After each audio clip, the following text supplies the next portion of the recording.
ಬೆಳಗಾವಿ ಜಿಲ್ಲೆಯ ಖಾನಾಪುರ ತಾಲೂಕು ಪಟ್ಟಣಕ್ಕೆ ಅಂಟಿಕೊಂಡಿರುವ ಹಲಕರ್ಣಿ ಗ್ರಾಮ ಪಂಚಾಯಿತಿ ಹಲಕರ್ಣಿ ಗ್ರಾಮದಲ್ಲಿ ಮೂಲಭೂತ ಸೌಕರ್ಯ ಕುಂಠಿತವಾಗಿದೆ. ಅದರಲ್ಲಿ ವಿಶೇಷ ಅಂದರೆ ಚರಂಡಿ ನೀರು ತುಂಬಿ ತುಳುಕ್ತಿದೆ.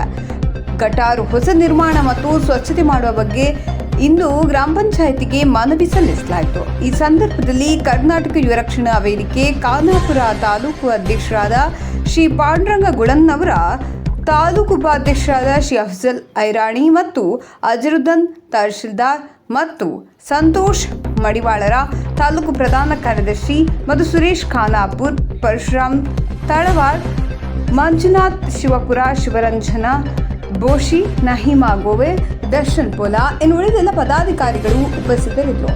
ಬೆಳಗಾವಿ ಜಿಲ್ಲಾ ವರದಿಗಾರರು ಅಡಿಯಪ್ಪ ಬಸನಗೌಡ ಪಾಟೀಲ್. ಸ್ಥಳೀಯ ಗ್ರಾಮ ಪಂಚಾಯತಿ ಅಧ್ಯಕ್ಷರು ಮತ್ತು ವಿಡಿಯೋಗಳು ಏನು ಕಣ್ಣು ಮುಚ್ಕೊಂಡು ಕೂತಾರ ಗೊತ್ತಾಗಿಲ್ಲ. ಮತ್ತೇನು ಜನಕ್ಕಾಗಿ ಮಕ್ಕಳು, ಸಣ್ಣ ಮಕ್ಕಳು ಇನ್ನು ರೋಗ ರುಜಿನಗಳು ಬರ್ತಾವೆ. ಯಾಕಂದ್ರೆ ಕೋವಿಡ್ ಟೈಮನ್ನು ಅನುಸರಿಸಬೇಕಾದ ಟೈಮ್ ಬಂದೈತಿದ್ದ. ಮತ್ತಿದ್ದ ಮುಂದೆ ಹಿಂಗೆ ಬಿಟ್ರೆ ಇವ್ರು ಮಲ್ಕೊಂಡಾರು ಎತ್ತಲೇ ಬಡದೆ ಉಸ್ಕೊಂಡು ಗೊತ್ತಾಗ್ತಿದ್ದೆ. ಅಂಗನವಾಡಿಗೆ ನಮ್ಮ ಸಂಗನ ಸಣ್ಣ ಮಕ್ಕಳಾದಂಥ ಮಕ್ಕಳ ಕಲೆ ಅಭಿವೃದ್ಧಿ ಇಲಾಖೆನ ಕಟ್ಟಿದ ಸರ್ಕಾರಿ ಶಾಲೆ ಐತಿ. ಸಣ್ಣ ಮಕ್ಕಳು ಇಲ್ಲೇ ಸ್ಕೂಲ್ಗೆ ಬರ್ತಾವ. ಇದಕ್ಕೆ ಏನು ಮಾಡ್ತಾರೆ ಗೊತ್ತಿಲ್ಲ. ಪಂಚಾಯತಿ ಅಧಿಕಾರಿಗಳಾಗಲಿ, ಸ್ಥಳೀಯ ಪ್ರತಿನಿಧಿಗಳಾಗಲಿ ಏನು ಮಾಡ್ತಾರೆ ತಿಂತಿಲ್ಲ. ಇದಕ್ಕೋಸ್ಕರ ಏನು ಮುಂದೆ ಕ್ಲೀನ್ ಮಾಡೋಕ್ಕೆ ಯಾರ್ದಾಗ ಇವರು ವಿರುದ್ಧ ಮನವಿ ಕೊಟ್ಟು ಹೊರಟ ಕೈಗೋತಾರ ಕರ್ನಾಟಕ ವರ್ಷ ಬಂದಿದ್ದೀವಿ. ಮತ್ತಿಲ್ಲಿ ಕರ್ನಾಟಕ ಯುವ ರಕ್ಷಣಾ ವೇದಿಕೆ ಖಾನಾಪುರ ತಾಲೂಕದ ಘಟಕ ವತಿಯಿಂದ ನಾವೆಲ್ಲ ಪದಾಧಿಕಾರಿಗಳಿಂದು ಖಾನಾಪುರ ತಾಲೂಕಿನ ಏನು ನಗರಕ್ಕೆ ಅಂಟಿಕೊಂಡಿರುವಂತಹ ಹಲಕರ್ಣಿ ಗ್ರಾಮ ಪಂಚಾಯತಿಯ ವ್ಯಾಪ್ತಿಯಲ್ಲಿ ಬರುವಂಥ ಈ ಒಂದು ವಾರ್ಡ್. ಈ ವಾರ್ಡ್ನಲ್ಲಿ ತಾವು ನೋಡ್ತಾ ಇದ್ದೀರಿ, ಇದು ಚರಂಡಿ ಯಾವ ರೀತಿಯಾಗಿ ತುಂಬಿದೆ, ಚರಂಡಿ ಯಾವ ರೀತಿ ತುಂಬಿದೆ ಅಂತ ನೀವು ನೋಡ್ತಾ ಇದ್ದೀರಿ. ಸದ್ಯ ಗಂಟೆಗೆ ಇದು ಬೇಸಿಗೆಗಾಲದಲ್ಲಿ ಹಿಂಗಿರುತ್ತೆ, ಮಳೆಗಾಲದಲ್ಲಿ ಯಾವ ರೀತಿ ಇರುತ್ತೆ ನೋಡಿ. ಇಲ್ಲಿ ಎಷ್ಟೋ ಹಲವು ಬಾರಿ ಗ್ರಾಮ ಪಿ ಡಿ ಅವರಿಗೆ ಮನವಿಗಳನ್ನ, ಸ್ಥಳೀಯರು ಮನವಿಗಳನ್ನ ಮಾಡಿಕೊಂಡ್ರು ಕೂಡ ಗ್ರಾಮ ಅಧಿಕಾರಿಗಳು ಇದ್ರ ಬಗ್ಗೆ ತಲೆ ಕೆಡಿಸ್ಕೊತಾ ಇಲ್ಲ, ಬಂದಿದ್ದನ್ನು ನೋಡ್ತಾನೂ ಇಲ್ಲ. ಇದು ಸ್ವಚ್ಛತೆ ಕಾಣಲಿಲ್ಲ ಅಂದರೆ ಇಲ್ಲೆಲ್ಲ ಚಿಕ್ಕ ಮಕ್ಕಳು, ವಯಸ್ಸಾದವ್ರಿಗೆ ಯಾವ ರೀತಿ ಸಾಂಕ್ರಾಮಿಕ ರೋಗಗಳು ಹರಡುತ್ತವೆ ಅನ್ನೋದು ನಿಮಗೆಲ್ಲ ಗೊತ್ತೇ ಇದೆ. ಅದಕ್ಕೆಲ್ಲ ಹೊಣೆ ಯಾರು?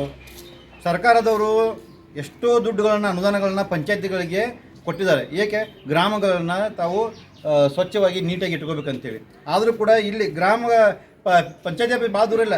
ಈ ಮನೆ ಹಿಂದ್ಗಡೆನೇ ಪಂಚಾಯತ್ ಆಫೀಸ್ ಇದೆ.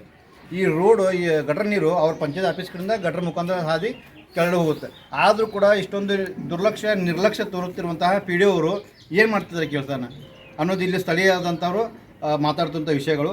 ಭಾಳ ಸಲ, ಎರಡು ಸಲ ಹಲವು ಬಾರಿಗಳನ್ನ ಮನವಿ ಮಾಡಿಕೊಂಡ್ರು ಕೂಡ ಇಲ್ಲಿ ಬಂದು ಅದನ್ನು ಈ ಕೆಲಸಗಳು ಮಾಡ್ತಾಯಿಲ್ಲ. ನೋಡಿ ಯಾವ ರೀತಿಯಾಗಿ ತುಂಬಿ ಹೆಂಗೆ ಹುಟ್ಟಿದೆ, ನೀರು ಎಲ್ಲಿ ಪಾಸ್ ಆಗ್ತದೆ ಹೇಳಿ ನೋಡಿದ್ರೆ. ಇದು ಇಲ್ಲಿಂದ ಇರೋದು ಇಲ್ಲಿವರೆಗೂ ಇದೆ ಗಟರು, ಪೂರಾ ನೀರು ಬ್ಲಾಕ್ ಆಗಿದೆ. ಇದೊಂದು ಸಣ್ಣ ಪರಿಜ್ಞಾನನೇ ಇಲ್ಲ ಅವ್ರ ಮೇಡಮ್ ಅವರಿಗೆ.